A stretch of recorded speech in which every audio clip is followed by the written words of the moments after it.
Cinderella, every little girl's dream come true. After 6 films of not having a continuing story run all the way through, this was finally a return to the 3-act structure.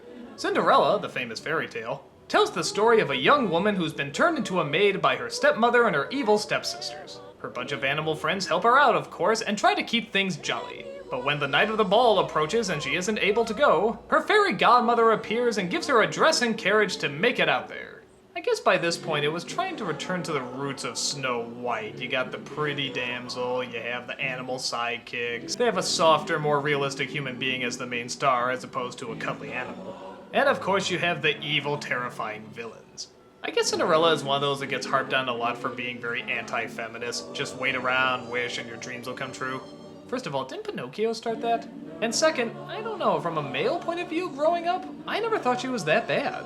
I always saw a lot of patience with her. I mean, yeah, I guess she never really did anything, but at the same time, the fact that she was willing to put up with so much and yet still find some happiness in her everyday life, there's gotta be some really good values in there. As a character, there isn't really too much else to her, but to be honest, the virtues I listed before, I think those are enough. The villain is great.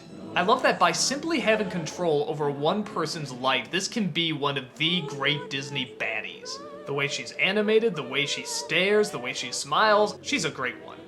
The songs, of course, everybody knows, Bibbidi Bobbidi Boo and so forth. And the animation is sort of a nice return to those softer colors that were made popular in Snow White and Fantasia.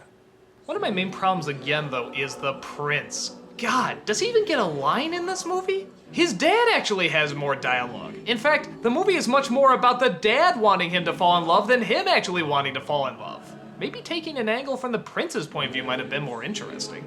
But maybe if you did, you'd see just how really twisted and kind of sick this story is. Hey, he found a woman strictly based on sight. Hey, he knew her for a few hours and then he decided she's the one. Hey, all she left is a shoe, and yet somehow that's gonna determine which woman you're going to marry. Hey, coincidentally the shoe size can only fit one friggin' woman in the entire world, and thank God it just happened to be the one you fell in love with. Yeah, I guess that is a little screwed up.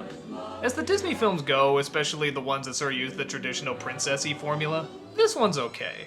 It's got some really good moments, some really good song sequences, and like I said, a really cool villain. But a lot of it also seems like filler. Just the animals sort of walking around, being goofy, having fun, when really you could have been spending that time developing some of the other characters. Like, oh, I don't know, again, the friggin' prince! But the artwork is pretty impressive too. Watching it again, I really like the scale that they give a lot of these houses and castles. They actually do make it seem rather massive. And this is before widescreen. It's the basic return to the classic fairy tale, and it does it pretty decently. And any problems it does have story-wise, I think you can attribute to just the time period and, well, the fact that it is a fairy tale. And a lot of them were just sort of written this way.